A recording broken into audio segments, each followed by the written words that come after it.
여러분 반갑습니다. 난 한 20명 둘러 앉아서 이런저런 입하고 하는가 했는데 이렇게 많이 모여서 고맙습니다. 2차 대전 이후에 새로 시작된 나라가 신생 독립국가가 120나라입니다. 120나라들 중에 원조 받던 나라에서 원조하는 나라로 바뀐 나라는 딱 한 나라입니다. 우리 코리아입니다. 그리고 이승만 대통령이 1948년 8월 15일 건국한 뒤에 각 나라 사정이 국민소득이 35달러랬습니다. 가난하기로 전 세계에서 아프리카 가나 다음에 꼴찌로 2등이랬습니다. 국민소득이 35달러. 그때 국가재정을 미국의 잉여농산물, 480 잉여농산물 그럽니다. 미국에서 남는 농산물을 후진국에 원조해 줬는 것이 480 잉여농산물인데 그걸 우리 정부에서 국민들한테 팔아서 그걸 국가 예산의 80% 공무원들 월급을 그걸로 줬습니다. 그러니까 나라 사정이 그때는 세계에서 꼴찌로 2등이니까. 그런데 지금은 세계 10대 경제 강국으로 올라섰습니다. 이게 이제 세계적으로 연구 대상이지요. 어째서 원조 받던 나라에서 딱 한 나라만 원조 주는 나라로 발전했을까? 세계 꼴찌에서 2등에서 경제 10대국 강국으로 올라설 수 있었을까? 그걸 이제 연구 대상이지요. 예일 대학에 알렉스 그린 교수가 있습니다. 전공이 정치경제학.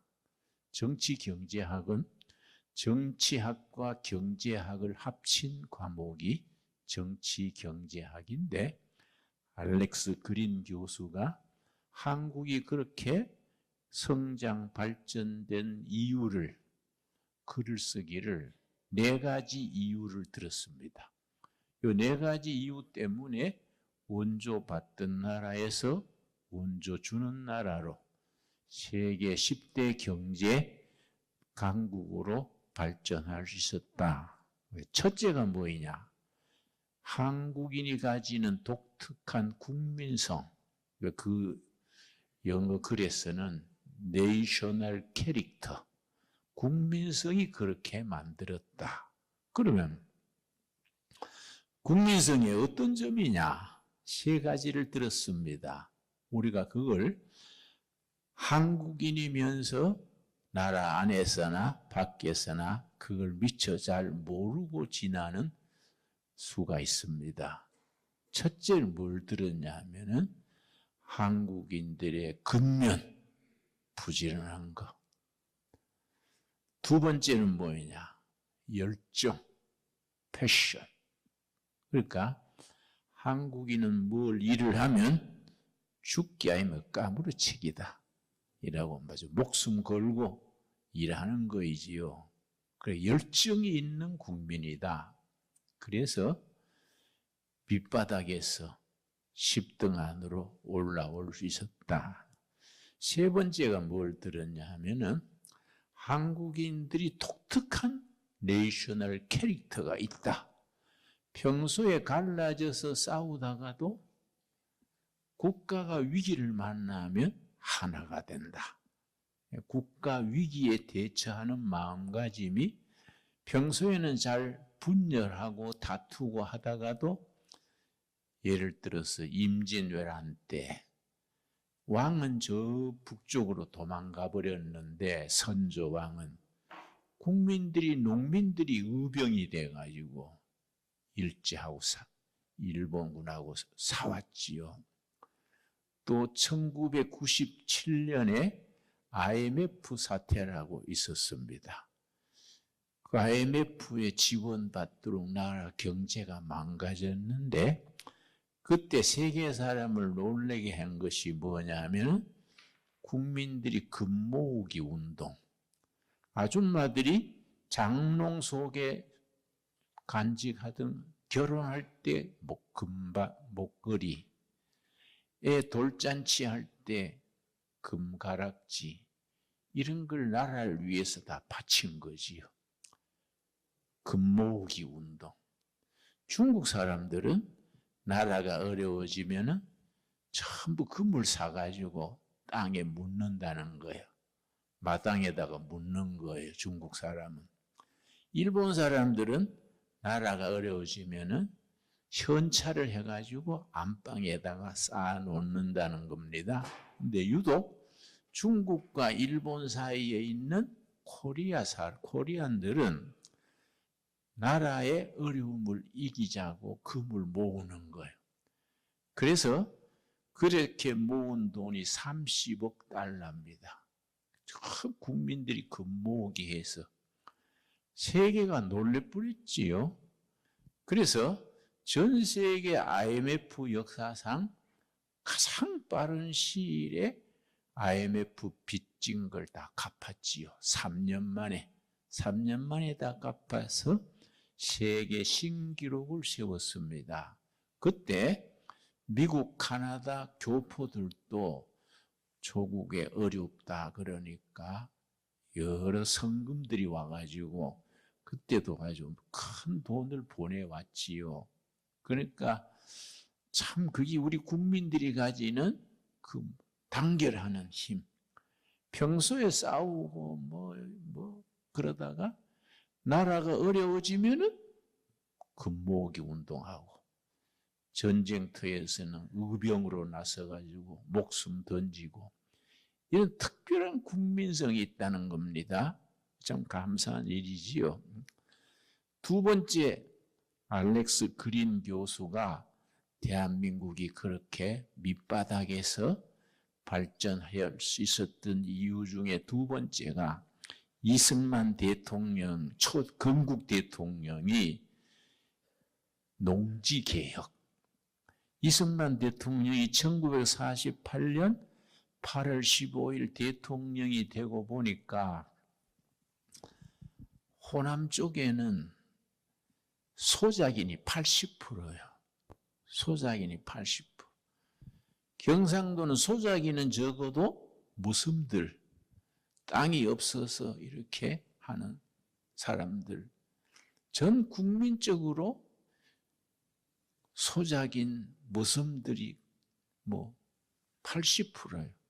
그러니까 이승만 대통령이 이거 민주주의 하려면은 경제가 기초가 돼야지 소작인이 80%인 나라에서 어떻게 우리가 민주주의 할 수 있냐. 그래서 그때 농림부 장관이 조봉암 장관입니다. 젊을 때는 공산주의자랬는데 해방된 뒤에 공산주의가 하는 거 보니까 희망이 없겠거든요. 그래서 공산주의자에서 민주주의자로 전향하는 걸 영어로 컨버트 그래요. 컨버트한 사람. 그래서 이승만 대통령이 젊은 사람이 똑똑하니까 농림부 장관을 시켰지요. 그러고서는 농림부 장관을 불렀어요. 임자. 이거 민주주의 하려고 보니 이 소작인이 80%인데 천석군, 만석군 그러는데 한 사람이 만석군이면 그 밑에 소작인이 수백 세대가 있으니 이 경제가 되겠냐. 농지개혁을 하자. 성경에 레위기 25장 23절, 24절 거기에 성경적인 토지관이 있습니다. 우리가 성경을 깊이 알아야 되는 것이 물론 성경은 예수 믿고 구원받아 천국 가는 게 첫째지요. 그러나 그것만 알고 있으면 50점이지요. 성경에 정치가 나오고 경제가 나오고 가정 얘기가 나오고 성경은 모든 국민 교과서라 하겠지요. 그래서 레위기 25장에 성경에 대한 토지법이 나옵니다. 지주는 하나님이고 농민들은 하나님의 땅을 부쳐먹는 거류민 소작인이지요. 그런데 사람이 지주가 되는 것은 하나님의 뜻이 아니다. 그러니까 지주들을 강제로 뺏으면 이건 북한 김일성식이고 국가가 지주한테 보상을 해주고 그걸 농민들한테 5년 거치로 땅값을 내게 해라. 그 이승만 대통령의 농지개혁인데 전 세계에 성공한 토지개혁의 모범 사례입니다. 굉장히 유명합니다. 그래서 조봉암 농림부 장관이 뭐라 했냐 하면은 각하 뜻은 좋으신데 각하가 소속되어 있는 여당, 그게 한민당입니다. 한국민족당, 한민당 국회의원들이 지주 출신이 많고 상공인 사장들이 많은데 그 반대할 텐데요. 그러니까 이승만 대통령이 참 그 성견지명이 있고 지도력이 있었지요. 아, 그거는 걱정 마라. 내가 다 막아줄 테니까. 국회의원이든 누구든 이거 반대하면은 내가 다 막아줄 테니까 강행하시오. 임자는 농지개혁을 제대로 하시오. 그래서 이제 농지개혁을 1948년 가을에 시작해서 언제 끝냈냐면은 6.25 나오기 2달 전에 6.25가 1950년 6월 25일 6.25가 전쟁이 시작됐는데 2달 전 50년 4월 20일에 농지개혁을 끝냈습니다. 그래서 전부 당군 이래 처음으로 소작인들이 정부의 땅을 받아쓴 거지요. 그런데 농림부 장관 조봉암은 농민들이 땅값 갚는 것을 3년간 갚으라고 계획서를 만들었는데 이승만 대통령이 그걸 보고서는 연필을 가지고 쭉 그어버렸어요. 농민들이 어떻게 3년 만에 갚냐? 5년간 분할 상환하라고 그 이승만 대통령이 그걸 그어버리고 5차로 고쳤지요. 그래서 농지개혁이 시작됐는데 그렇게 하니까 평소에 지주한테 매년 세금 내던 그것보다 적게 줘도 5년당 다 땅이 자기 소유가 된 거지요. 2달 뒤에 인민군들이 이제 6.25 전쟁에 내려왔는데 그 특별히 광주 지방에는 인민군 육사단 방호산이라는 장군이 이제 인민군 육사단이 호남 지역에 그걸 이제 진주해서 점령했는데 그런 사실을 모르고 인민군이 지주를 숙청하고 토지는 농민에게 줍니다. 이러니까 무슨 소리야? 우리 2달 전에 땅 다 받았는데 지주를 왜 숙청해? 우리 이승만 대통령이 지주한테도 땅값을 정부에서 다 주고 그걸 사들여가지고 농민들한테 5년간 갚게 했는데 무슨 지주를 숙청하고 토지를 농민에게 주냐? 그래가지고 소작인의 아들들이 땅을 받고 나니까 그 땅을 지키기 위해서 6.25 전쟁 때 나가서 싸웠다는 거지요. 그래서 경제 전문가들의 분석에 의하면은 그 뒤에 미군이 오고 유엔군이 와서도 2달 전에 농지개혁에 성공하지 못했다면은 6.25에 우리가 공산군을 막아낼 수 없었을 것이다. 경제 전문가들의 얘기입니다. 그래서 이게 왜 중요하냐면은 월남전이 한참 막 일어났는데 월남전이 경제적으로 보면은 지주들은 월남을 다스리는 프랑스의 종교가 캐톨릭입니다. 자기들의 종주국인 캐톨릭 지주한테 거기에 아첨하고 줄 서가지고 그 사람들이 이권을 차지해서 월남 지주가 된 겁니다. 그런데 그 캐톨릭 지주 땅을 부쳐먹는 소작이는 불교 신자예요. 그래서 월남전은 캐톨릭 지주 세력과 불교 소작인 세력 간의 다툼입니다. 거기에 비에트남에서 온 베트콩들이 이제 공산주의자들이 불교 소작인들 찾아가 가지고 지주를 몰아내고 땅을 다 차지합시다. 그래서 미군이 가서 50만이나 가가지고 엄청난 전쟁을 했는데 낮에 가서 점령해 놓으면은 밤에 와서 베트콩이 다시 뒤집는 거예요. 그래서 미국 CIA에서 조사를 해보니까 그 밑바닥에 토지 문제가 있는 거예요. 그래서 CIA에서 월남 지도자들, 키인이 그런 월남 지도자들한테 월남전을 승리하려면 코리아처럼 하시오. 코리아처럼 농지 개혁을 하시오. 불교 소작인들한테 땅을 다 돌려주고 코리아처럼 해야 월남전에 승리하지 이래 나가면은 안 됩니다. 그러니까 월남 지도자들이 그게 빨갱이들이 하는 소리 아니냐? 응? 그런 소리 하려면 미군들도 가라 이렇게 하고 막 고집스럽게 안 했어요. 한국처럼 했으면은 비에트남이 저래 되지 않았겠지요? 그랬는데 나중에 캐톨릭 지주들이 땅 문서 쥐고 맞아 죽었어요. 그러니까 이 한국이 얼마나 세계적인 성공 사례인지 이승만 대통령의 농지 개혁이 얼마나 위대한 것인지 세계적으로는 참 알려진 사례지요. 그리고 이제 세 번째는 뭘 들었냐면은 경상도의 머슴들, 호남의 소작인들이 땅을 받고 보니까 경제력이 생기지 않습니까? 자영농이 된 겁니다. 자영농이 되니까 자기 땅에서 자기가 땀 흘려서 농사 지어가지고 여유가 생기니까 자식들을 교육시킨 거죠. 교육열.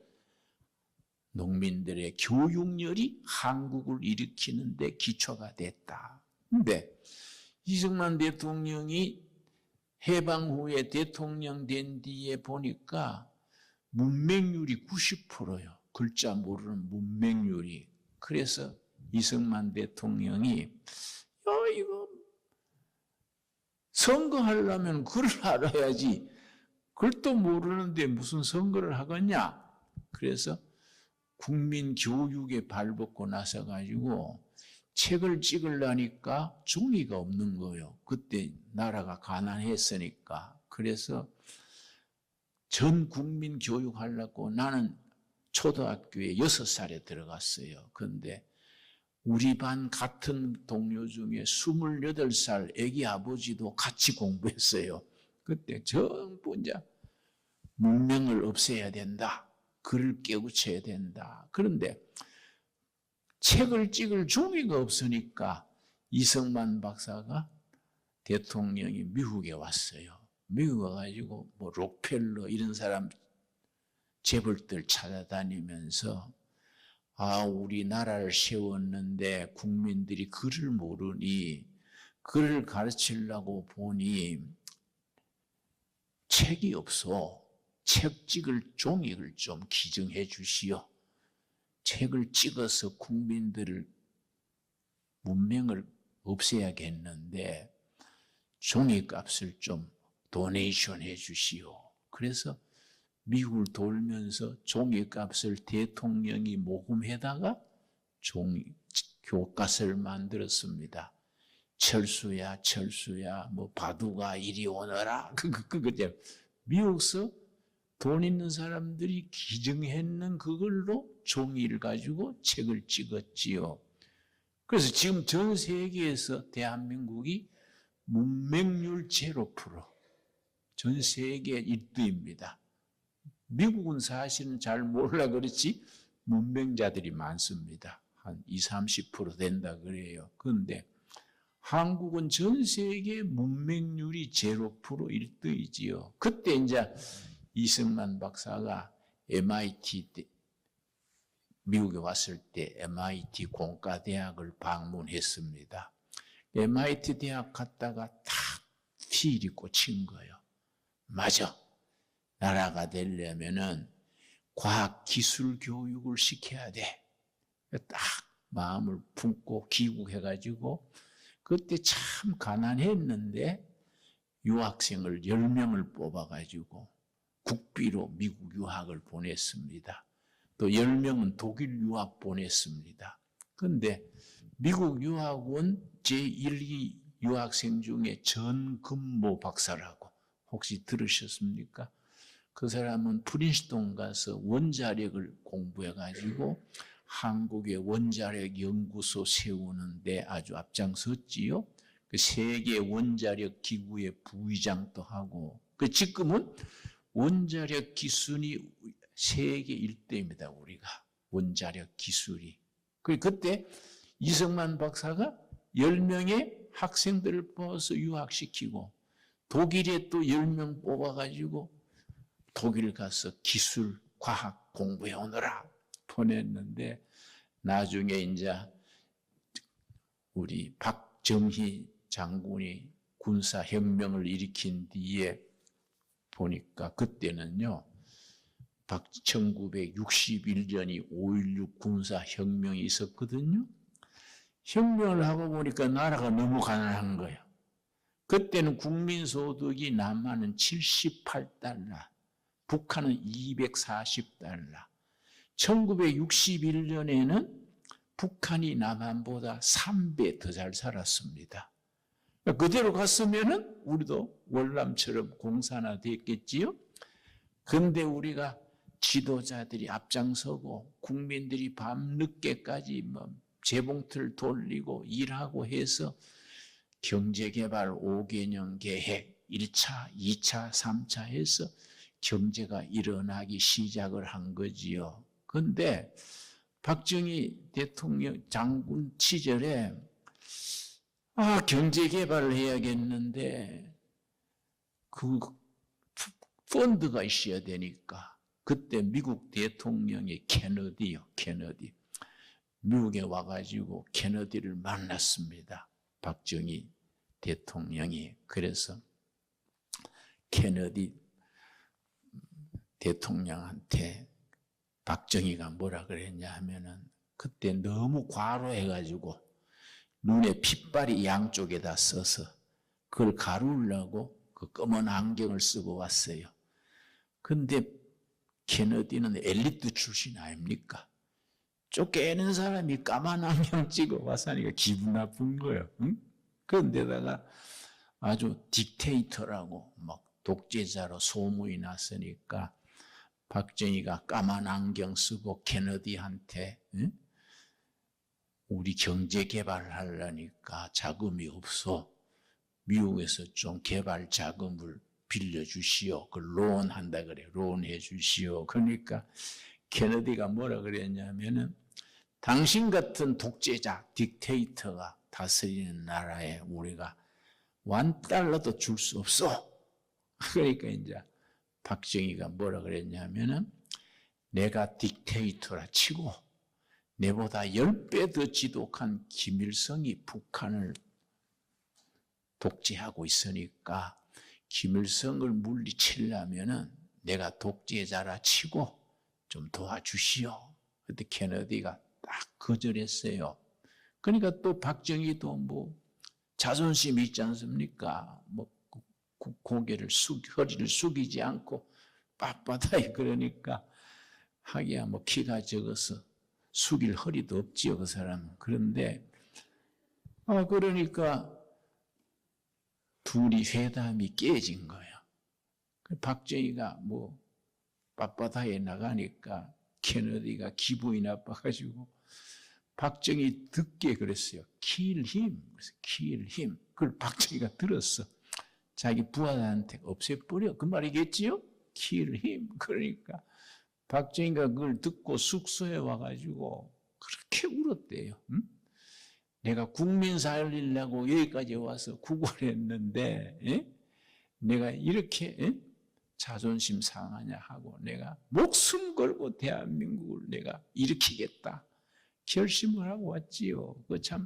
그때 박정희 대통령 숙소에 와서 그렇게 울었는 얘기 들으면요 마음이 짠해요. 그래서 이제 한국에 와가지고 미국에서 안 주려고 도와주지 않으려고 그러니까 독일에 이승만 장학금 받고 독일에 간 학생들이 있지 않습니까? 그래 연락을 해서 너가 독일에서 공부할 때 너가 사귄 사람들 중에 독일 정부의 높은 관직에 있는 사람 없냐? 우리가 국가 경제 개발하기 위해서 지원을 받아야 하니 다리를 좀 놔봐라. 그러니까 한 명이 같이 경제학을 공부했는 동료가 경제장관이 돼 있었어요. 독일 사람이. 그러니까 자기 동창생이니까 찾아갔어요. 찾아가서 우리나라의 대통령이 경제 개발을 하려 하는데 독일에서 좀 지원을 해 주시오. 다 같이 분단국가 아니요. 2차 대전 후에 독일도 동서독으로 분단되고 코리아도 남북으로 분단됐으니까 같은 입장 아니요. 그러니까 설왕설래 하다가 경제장관이 뭐라 그랬냐면은 너가 나라 실업자가 많지? 많다. 그러니까 그러면은 좋은 방법이 있다. 너가 나라 보증 설 수 있는 아무것도 없으니까 간호사하고 광부를 보내면 그 사람들 노임을 담보로 돈 빌려줄 수 있겠다. 그 합의된 거예요. 그래서 광부 1,000명, 간호사 3,000명 첫 번째 온 거죠. 그게 1962년에 3년에 왔어요. 그래서 한국의 아가씨들이 독일 가가지고 독일 시체 닦았어요. 독일 시체 닦고 또 그러고 남자들은 지하 1,000m 광산 밑에 1,000m 들어가서 석탄 캐고 그거 담보로 우리가 돈을 2억 7천만 마르크를 빌렸습니다. 근데 그 빌리는 갈 때 이제 1964년에 박정희 대통령이 독일을 갔어요. 독일을 가가지고서는 정부 인사 만나기 전에 간호사, 광부들 먼저 만났어요. 이런 강당에 다 모아놓고 박정희 대통령이 뭐라고 했냐면은 여러분 같이 해외에 나와서 돈 벌지 않아도 되는 좋은 나라 만들기 위해서 최선을 다하겠습니다. 그러고서는 일어나서 애국가를 부르는데 우느라고 애국가를 못 불렀어. 간호사들, 광부들 그렇게 울고 유경수 여사도 울고 대통령도 울고 애국가 부르다가 우느라고 마치지를 못했어요. 흐느껴 우느라고. 그래서 마치고 나서 간호사들이 유경수 여사 치마를 붙들고 어머니 우리 한국으로 내려가 주세요. 그 비행기로 우리 같이 가겠습니다. 시체 닦고 하는 거 못하겠어요. 그러니까 유경수 여사가 얼마나 가슴이 아팠겠습니까? 대통령도 울고 유경수도 울고 울음바다가 됐어. 그런데 그때 독일 수상이 슈미트요. 슈미트. 차를 타고 이제 가는데 박정희가 자꾸 우니까 참 짠해서 그래서 프레지던트 박 당신 나라가 다시 일어서려면은 고속도로 독일어로 아우토반이요. 고속도로가 아우토반 이런 걸 닦으세요. 그래서 경제를 일으켰어요. 도로부터 닦아야 됩니다. 그러니까 독일 고속도로가 멋있잖아요. 그 대통령이 차를 세웠어. 세워가지고 내려가지고 고속도로 아스팔트에 무릎을 꿇고 입을 맞추면서 기도했어요. 이 사람은 크리스찬이 아니랬으니까 하늘이시여 우리 민족도 이런 도로 이렇게 잘 사는 나라 되도록 도와주시오. 하늘을 쳐다보고 그러고 눈물 닦고 그러니까 독일 슈미트가 감동받은 거예요. 야, 이 사람은 진실한 지도자구나. 그래서 박정희가 슈미트한테 나는 군인입니다. 군인은 거짓말 안 합니다. 돈 좀 빌려주시오. 반드시 갚겠습니다. 그래가지고 2억 7천만 마르크 더하기 2억 마르크 그걸 합쳐서 그걸 받아왔어요. 받아오는데 마지막 날 독일을 떠나기 전에 유학생들 다 모았어. 유학생 모아가지고 차 마시면서 여러분이 독일에 와서 공부하느라고 고생합니다. 조국을 위해서, 조국의 발전을 위해서 무슨 아이디어나 어드바이스나 있으면 얘기하라고. 그러니까 독일 유학생 중에 김 박사라고 있어요. 김 박사. 이 사람이 뭘 공부했냐면 제철서를 공부했어. 쇠라는 것은 산업 발전의 쌀이다. 쌀 먹어야 살듯이 산업은 쇠가 있어야 된다. 그래서 독일 공과대학에서 제철소 건설로 박사 받아가지고 제철소에 취직을 했어. 제철소 취직하면서 지하실에 방을 하나 내가지고 우리 조국의 제철소를 어떻게 하면 만들 수 있을까? 밤늦게까지 연구해가지고 책자를 만들었어요. 제철소 설립 계획서. 그걸 가지고서는 때가 오도록 기대했는데 마침 본국에서 박 대통령이 왔으니까 좋은 아이디어 내라 하니까 그때 이 김 박사가 그 책을 갖고 나가가지고 각하 나는 독일에 와서 제철소 연구했습니다.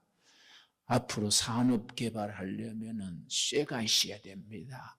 쇠는 산업의 쌀입니다. 네, 이 계획서입니다. 그러고 자기가 만드는 계획서를 주니까 박정희 대통령이 머리가 빠른 사람이거든요.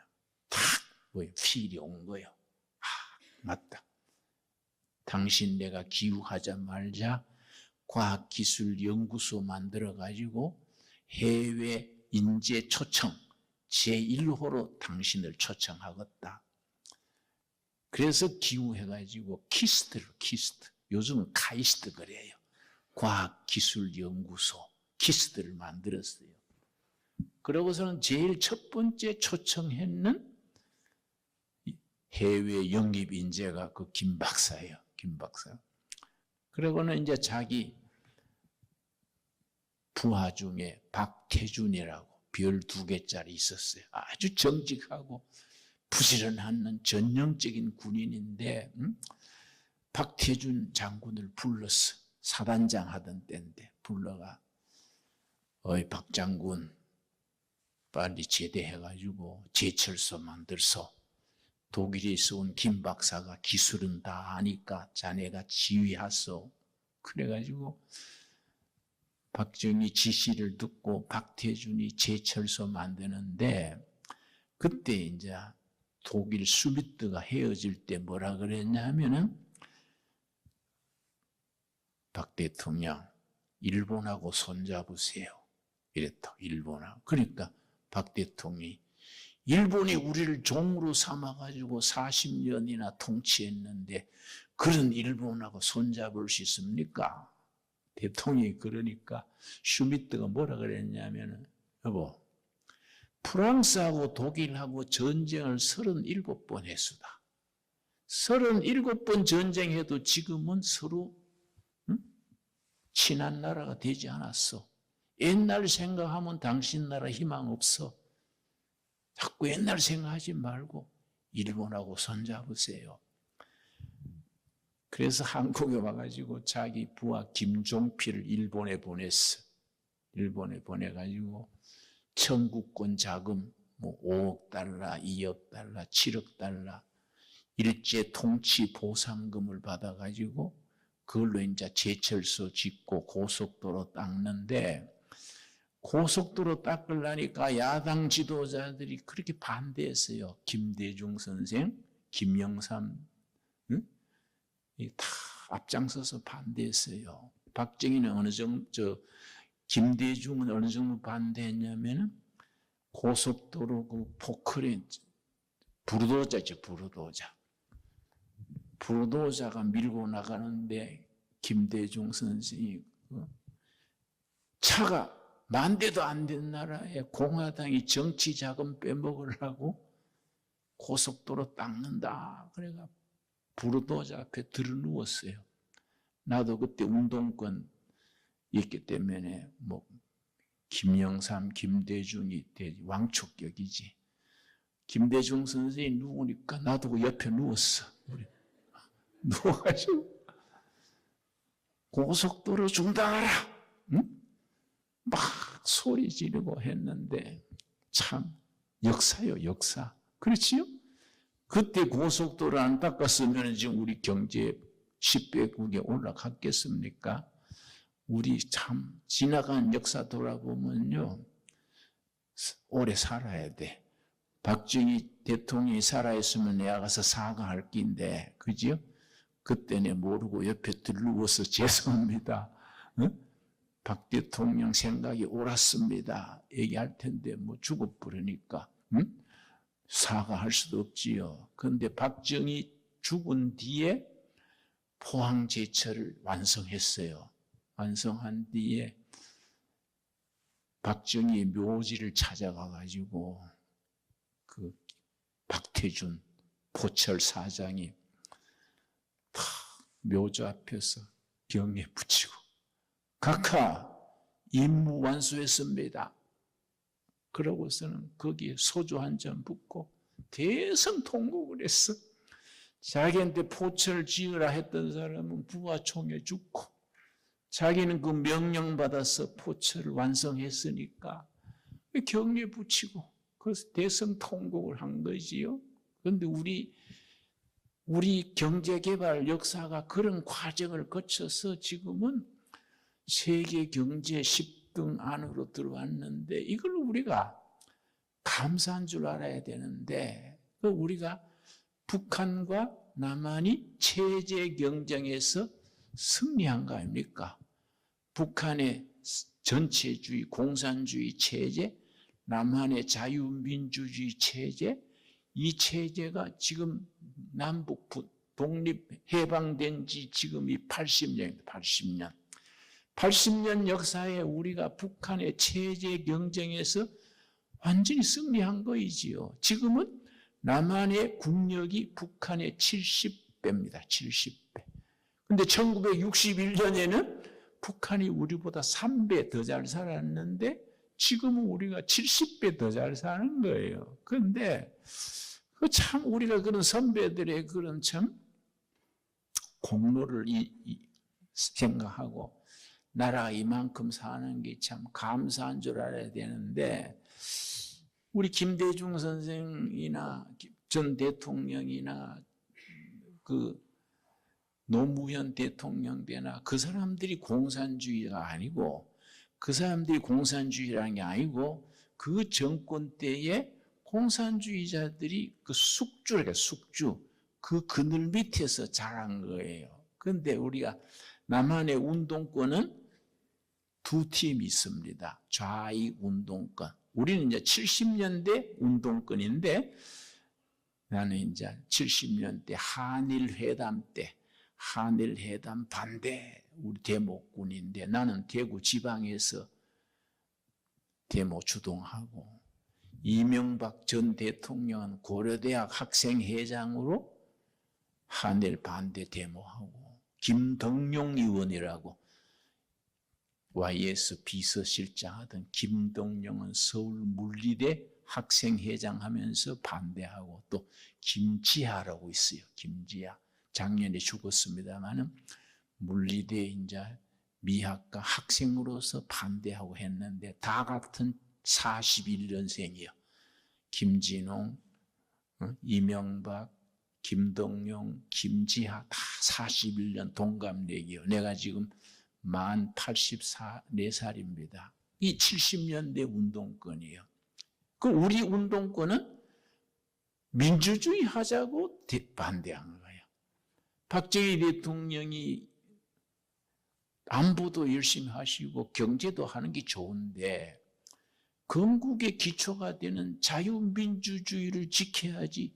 자유민주주의 헌법을 놔두고 유신헌법 해가 되어서 그 유신헌법 철폐하라, 군사정부 물러가라. 그러고 우리가 이제 70년대 우리 운동권이요. 그런데 이게 왜 좌익 운동권이 왜 북한 쪽에 쏠리게 됐느냐? 1980년에 광주 민중항쟁이 일어났어요. 광주 민중항쟁. 줄여서 광주 사태라 그래. 그때 김대중 후보가 사형 선고받고 막 신군부가 막 억압하니까 광주 시민들이 막 들고 일어나서 큰 사건이 터졌지요.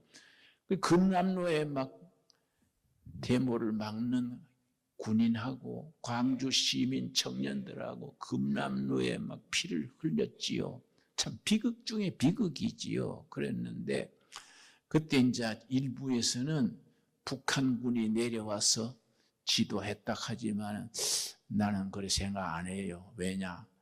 시작은 민주주의 하자고 시작됐는데 중간에 북한에서 난파한 사람들이 끼어들 수는 있었겠지요. 왜 그러냐면은 금남로에 데모대들이 서붙였어요.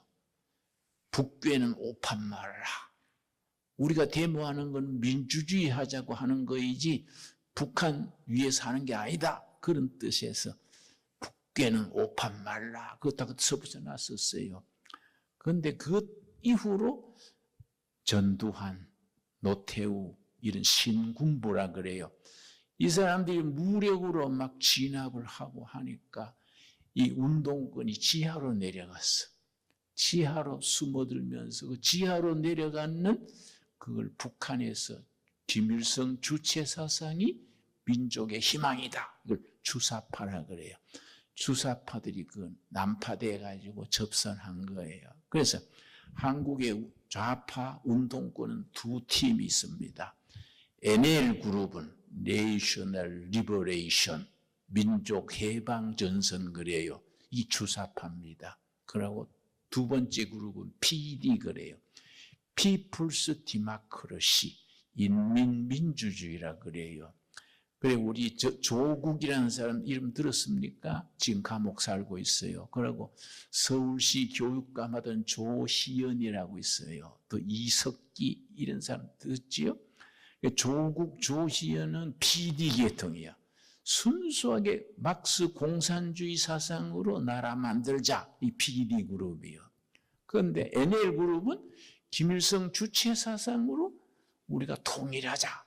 이게 이제 NL 그룹인데 임종석이라고 문재인 때 비서실장 하던 그러고 또 이인영이라고 통일부 장관 하던 또 이석기라고 들으셨어요? 외국어 대학 출신인데 아주 이런 인사들은 NL 그룹이요. 그런데 PD 그룹, NL 그룹에서 NL 그룹이 90%를 장악했어. 그리고 지금 우리 좌익 운동권의 중심은 NL 그룹, 민족 해방 정선, National Liberation, NL 그룹인데 그건 주사파라 그래요.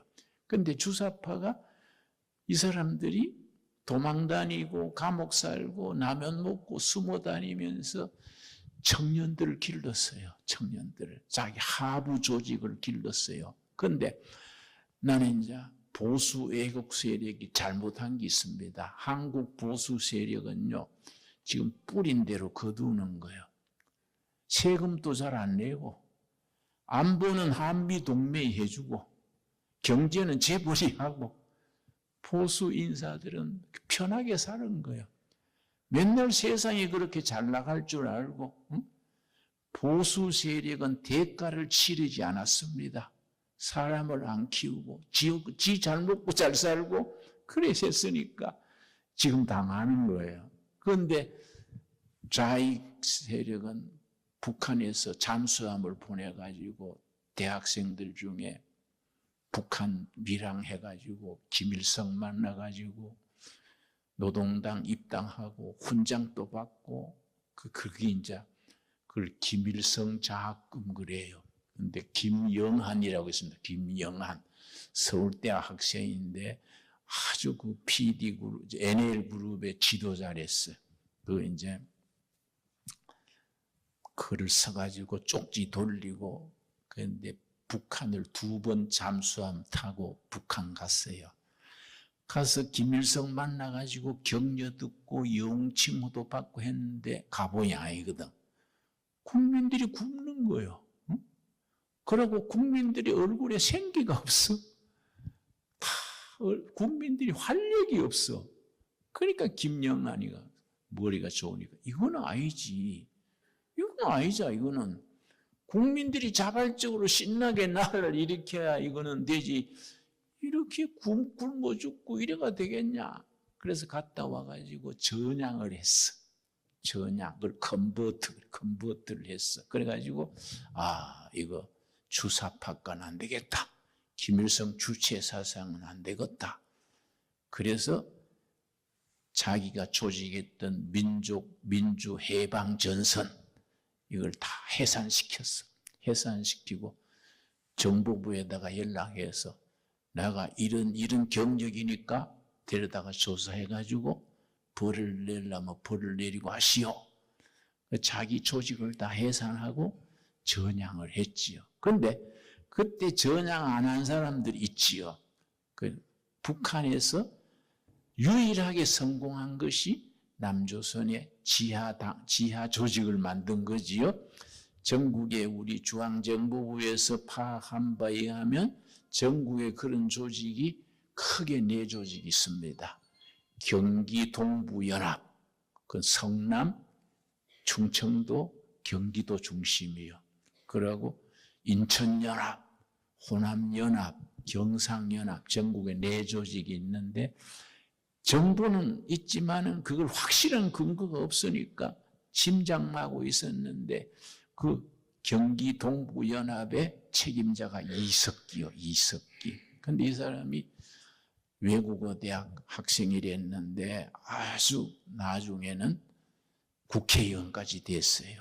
그래서 이제 통진당이라고 통일진보당 통진당의 대표가 됐어. 그래가지고 국회에 13명이 들어갔어요. 국회의원이. 그러니까 이제 공적인 정당이 되니까 정부에서 매년 지원금을 100억을 주는 거야, 매년. 그러고 국회의원 세비가 나오지요. 정부 예산으로 비서 5명 월급을 다 주는 겁니다. 그런데 이 사람이 국회의원 할 때 거기 법무부 장관이 황교안 장관, 황교안. 이 사람이 가만 보니까 이상하거든. 이석기란 국회의원이 정부에 자료를 요청해요. 전부 군사 1급 비밀만 요청하는 거예요. 그래서 법무부 장관하고 이상하다. 이 사람이 국회의원이 왜 군사 1급 비밀만 요청을 할까? 이제 국회의원이 요청하면 주도로 법적으로 되어 있는 겁니다. 그래서 뒷조사를 하는데 마침 너무 잘 떼니까 이석기가 경기 동부연합의 책임자인 이석기가 국회의원 하면서 방심한 거예요. 서울에 가톨릭 수양관이 있습니다. 가톨릭 수양관. 거기다가 자기 통진당 핵심 간부 130명을 모아놓고 공개적으로 뭐라 했냐면 이제 혁명이 그날이 다가왔다. 때가 되면 A조는 KT 그 전산하는 KT 점령하고 B조는 KTX 고속철도 점령하고 C조는 석유단지가 어디에 있다. 그 폭파하고 그래가지고 압력밥솥 있지요. 압력밥솥을 가지고 사제 폭탄 만들고 싶습니다.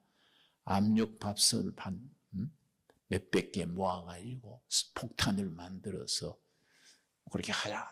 이러니까 그 보통 한 명, 두 명 모아한테 그렇게 지시해야 되는데 이 사람이 방심한 거예요. 130 모아놓고 그렇게 얘기하니까 그 중에 기독교 신자가 있었어요. 모태신앙이야. 그 기독교 신앙을 어려서부터 기독교를 신앙했으니까 그것들이 이상하거든.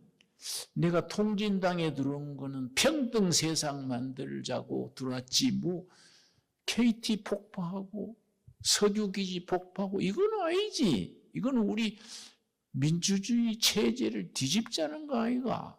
그래가지고 요즘 그 핸드폰이 있잖아요. 젊은 사람들은 잘 만진단 말이에요. 핸드폰 그걸 손으로 만져가지고 녹음을 했어. 손으로 만지작 해서 녹음을 해가지고 그걸 집에 가서 들어보고 이건 아니거든요. 자기 삼촌이 중앙정보부 요원이랬어. 전화해가지고 삼촌 잠시 만납시다. 그래 만나가지고 이거 한번 들어보세요. 그러니까 이건 완전히 체제 전복하자는 계획이지요. 그래서 이거는 큰 자료다. 그래서 중앙정보부에서 그 청년한테 이거는 우리 정부에서 보상을 할 테니까 지원금을 얼마를 몇천만 원 줄 테니까 끝까지 좀 해주라. 그러니까 이 사람은 크리스찬이란 말이야. 내가 나라 위해서 한 거이지 보상 바라고 한 게 아닙니다. 삼촌 나는 끝까지 나는 자발적으로 애국심으로 하겠습니다. 그걸 보상 안 받고 그걸 계속 녹음했어요. 모일 때마다. 근데 나중에 보니까 수상하거든요. 정부가 세는 것 같거든. 그래서 자치에서 통진당에서 조사하는 게 임세가 있으니까 정보부에서 이제 그만하라. 그래가지고 황교안 장관 때에 이석기를 그 녹음기 가지고 체포를 한 거예요. 그리고 통진당 해산을 하고. 그런 게 우리 좌익이 소리 없이 뿌리 내려갔는데 김대중 대통령이 2000년 김정일하고 김대중이 6월 15일에 북한 가가지고 회담을 하고서는 그걸 6.15 선언 그래. 6.15 선언. 6.15 선언을 뭘 했냐면은 남북이 서로 평화롭게 지내고 연방제를 실시한다. 이게 6.15 선언이요. 2000년에 했어요. 2000년 6월 15일에 그걸 이제 6.15 선언을 했는데 그 다음 해 2001년에 충청도의 군자산, 충청도 군자산에 그 남한에 있는 세포 조직의 팀장들, 그러니까 밑에 부하들을 한 40-50명 거느린 좌익 조직의 팀장들 700명이 모였어요. 2001년 9월 달에 모였기 때문에 그걸 군자산의 약속 그래요. 군자산의 약속. 그 다른 말로는 9월 태제 그래요. 9월 달에 선언했다고. 9월 태제. 700명이 모였어요. 700명이 모이면은 각 사람이 밑에 40-50명 거느린 하부 조직이 있는 중간 지도자들이요. 700명이면 그게 50명이면 벌써 얼마입니까? 숫자가 얼마입니까? 군자산의 약속이 내용이 뭐냐면 앞으로 10년 내에 우리 NL그룹이 정권을 인수한다. 그게 군자산의 약속이요. 그러면 21년에 정권을 잡아야 되는데 그래는 안 되고 2023년, 24년 들어와서 이제 우리 좌익이 여러 부서에 조직을 한 거예요. 헌법재판소, 무슨 선거관리위원회, 무슨 위원회, 군대 고루고루 차지해가지고 그래서 우리나라에서 지금 북새토 일어난 거예요. 그런데 이게 몇십 년간 뿌리를 내려가지고 나온 조직이라 모르고 있다가 우리 보수 애국 세력은 다 잘 되는 줄 알고, 응? 세계 경제 10대국이고 또 뭐 방위 산업도 잘 되고 뭐 그러니까 이 다 잘 되는 줄 알고 있다가 이 어느 날 보니까 아닌 거예요. 그래서 지금 난리가 났는데 지금이 참 고비입니다. 고비인데 윤석열 대통령이 지난 12월 3일에 계엄령을 내렸지요. 계엄령을, 그게 말이 많습니다. 계엄령이 잘 내렸다, 못 내렸다, 뭐 타이밍이 맞다, 안 맞다 말이 많은데 나도 처음에는 계엄령을 반대했지. 지금 오던 시대인데 계엄령을 내리나 이 평화시대에 무슨 계엄령이냐 했는데 나중에 윤석열 대통령이 계엄령 내린 내용을 가만히 들어보니까 이 일리 있는 거예요. 아, 대통령은 정보가 많으니까 이대로 가다가는 나라가 이거는 잘못된다. 그래서 계엄령을 내렸는데 그 계엄령이 잘했다 못했다 이전에 그 결과가 좋아요. 결과. 왜냐? 계엄령 내렸는데 우리 야당에서 이걸 어떻게 했냐면은 장관, 대통령 탄핵을 29명 했어. 29명. 그러니까 우리 국무총리 있지요. 한덕수. 그 사람도 이제 탄핵을 하고 장관들 탄핵하고 그걸 국회에서 조사하는 조사위원장도 탄핵을 하고 검찰에 조사하는 사람도 탄핵을 하고 29명을 탄핵을 하니까 국민들이 화가 난 거예요. 이게 뭐야? 도둑 잡으러 온 사람을 탄핵하는 거 아니야? 응? 이게 무슨 정권이 저것 거냐? 왜 29명이나 탄핵을 하냐? 국민들이 화가 난 거예요. 그리고 청년들이 예상외로 2030 세대 그래요. 20대, 30대 청년들이 열받은 거예요. 그래서 수만 명이 아니 수십만 명이 광화문에 여의도에 모여가지고 이거는 대통령을 탄핵을 중단하라 하고 뭐 금년 들어서 계속해서 시위를 하고 했지요. 그래서 내가 청년들이 20대 30대 청년들이 대통령 관저나 이 광화문에서 밤늦게까지 막 추위에 떨면서 시위하고 하니까 내가 기특하잖아요. 그래서 내가 밤 10시에 일부러 갔어요. 일부러 가서 보니까 대학생들이 막 밤 추운데 막 응? 자유민주주의 지키자 뭐 응? 윤 대통령 우리가 보호하자 이러는데 내가 이상해서 가서 대학생 붙들고 얘기를 했지요. 자네는 20대 대학생인데 어떻게 추운데 나와서 이렇게 고생하냐 그랬더니 그 대학생이 그래요. 저는 윤석열 대통령 위해서 나온 게 아닙니다. 그래서 그럼 왜 나왔는데? 그랬더니 자유민주주의 지키려고 나왔습니다. 그래요. 그 하는 말이 어르신네. 우리가 중국식 사회주의 할 수는 없잖아요. 더구나 북한식 공산주의는 안 되잖아요. 우리 자유민주주의 대한민국 헌법으로 해야지 다른 거 아닙니다. 그래서 내가 참 기특해서 자네들 그 참 생각이 좋다. 우리 어른 세대들이 잘 못 가르쳤는데도 자네들 생각이 분명하네. 기특하다. 그래서 내가 나이 든 사람이 자네들이 고마워서 뭐 좀 도와줄 게 없냐? 그랬더니 그 청년이 그래요. 어르신네 하도 추워서 따끈한 오뎅 국물 생각이 나네요. 그래서 내가 밤중에 수배해가지고 오뎅 국물 2,000명분 모아가 2번씩 보냈어. 근데 나왔는 학생은 청년들 한 10,000명 되는데 오뎅은 2,000명분밖에 없으니까 줄 서가지고 오뎅 받다가 끊어져 버리더라고. 그래서 내가 참 아쉽다는 걸 느꼈지요. 그런데 나라가 어렵지만은 나는 그 청년들에게 희망을 두는 거예요. 청년들이. 그 20대, 30대가, 지금은 10대, 고등학생들까지 데모하는 거예요. 지금 자유민주주의 지키자. 응? 중국 사회주의는 나갈 수 없지 않냐. 그런데 우리가 중국 공산당이 세워진 때가 1921년입니다. 1921년에 중국 공산당이 11명이 모여가지고 공산당 창당을 했는데 그때 제일 나이가 어렸던 당원이 모택동이에요. 그래서 이제 공산당이 2021년에 100주년이 된 거예요. 북경에서, 베이징에서 공산당 창당 100주년 대회를 했는데 전 세계에서 공산당이 꽃을 보내고 깃발을 쭉 걸었어요. 단상에 깃발이 쫙 꽂혔는데 전 세계 공산당 깃발 중에 우리 야당 더불어민주당 깃발이 거 있네. 그래서 참 그게 사진에 찍혀 나왔어요. 그러니까 이거 뭐이냐?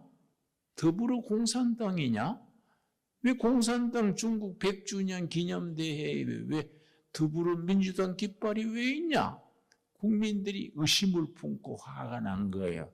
그래서 우리가 나라를 지켜야 된다. 그래서 이제 요새 나라가 아주 소용돌이를 하지요. 나는 상당히 현 정세로서는 불리하게 돌아가 보이지만은 왜냐? 윤석열 대통령도 탄핵당하고 이제 집으로 가야 되는 거예요. 그 사람은. 또 6월 3일 날 선거하는 거지요. 선거해서 이제 여당, 야당 대표들 나와서 이제 선거해가지고 뽑히는 사람이 다음 대통령이 되는데 뭐 선거에는 불리할 수도 있고 유리할 수도 있는데 나는 길게 보는 것이요. 길게. 우리나라는 2, 3년 동안의 과도기를 지나서 이런 고비를 넘기면은 나라가 잘 될 것이다. 나는 굉장히 긍정적으로 봅니다. 왜냐? 이번 계엄 사태, 탄핵 사태를 통해서 세 가지가 드러났어요. 청년들이 깨어난 거예요. 20대, 30대 청년들이. 그리고 교회가 깨어난 거예요.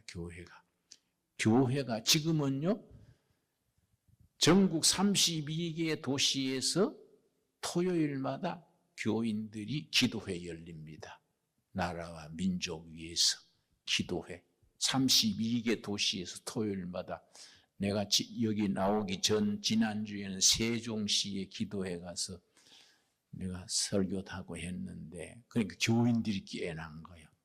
청년들이 깨어난 거예요. 그러고 부정선거에 대한 그게 자료가 나온 거예요. 부정선거. 그러니까 우리나라가 부정선거를 없애야 되는데 부정선거 때 부정선거 하는 자료가 내가 이제 동두천에 사는데요. 옆에 시가 파주시요. 파주시에 이제 뭐 진동면인가 있습니다. 거기에 100세 이상 투표권 가진 사람이 44명이에요. 진동 한변 선거구에. 근데 표는 140표가 나왔어. 투표권 있는 사람은 44명인데 표는 140표 나왔는데 그 중에는 150세대 노인도 찍은 걸 나와. 그리고 197세 노인이 찍었어. 197세면 벌써 뭐 옛날 사람이 그 찍은 걸 나오는 거예요. 그래서 국민들이 그걸 알고 뭐 도깨비가 찍었냐, 뭐 어떻게 된 거냐, 응? 조선 말기에 귀신이 와서 찍었냐, 부정선거가 드러난 거예요. 그러니까 그 부정선거 얘기가 나오면은 이재명 쪽에서 입을 다물지. 이건 아무 소리야. 이번에 내가 미국 나와서 보니까 미국에도 부정선거가 상당히 뭐 문제가 되는가 봐요. 그런데 부정선거 배후를 잘 조사하니까 중국이에요. 중국에서 이걸 다 컨트롤하는 거예요. 그래서 이게 그걸 파헤쳐가지고 바로 잡는 데에 이건 국제적으로 왜냐? 중국이 중심이 돼가지고 부정선거를 하는 카르텔이 있어요. 카르텔이. 몇 나라에서 터졌어요. 중앙아시아에 뭐 키르기스탄인가 또 뭐 아프리카에 어딘가. 이 부정선거하는 그 선거 연대가 있어요. 이게 대한민국만의 문제가 아니에요. 이건 정말 자유민주주의냐, 전체주의, 사회주의, 공산주의냐, 이 세계적인 문제가 된 거지요. 근데 그 중심에 한국이 있는 겁니다. 한국이. 그래서 한국이라는 나라가 조그마한 나라지만은 이런 문제를 잘 풀어나가면은 세계 문제를 풀어나가는 모범 사례가 될 것이다. 나는 그렇게 전망을 합니다. 그러고 우리나라가 이런 과정을 거쳐서 좋은 나라로 갈 거이다. 2, 3년이 고비죠. 2, 3년이. 2, 3년 고비를 잘 넘겨서 나라가 질서가 잡히고 그러고 미국의 조지 프리드만이라는 유명한 지정학자가 있습니다. 지리학과 정치학을 합친 걸 지정학자라 그러는데 조지 프리드만 교수는 학문적으로 예측했는 게 90% 이상이 맞아요. 그래서 아주 세계적인 학자인데 그 사람이 쓴 100년 후라는 책이 있습니다. 100 years after 그 책 제목이요. 그게 아주 유명한 책입니다. 거기에 보면은 2030년까지 대한민국 코리아가 통일될 것이다. 대한민국 자유민주주의 체제로 통일이 될 것이다. 통일된 후에 10년 동안 과도기를 거쳐서 24년경에는 미국과 한국이 손잡고 아주 강력한 자유민주주의를 지키는 교두보가 될 것이다. 그러니까 굉장히 한국의 민주주의가 중요합니다. 케네디 대통령 때 라이사워라는 하버드 대학 교수가 주일 대사로 왔었습니다.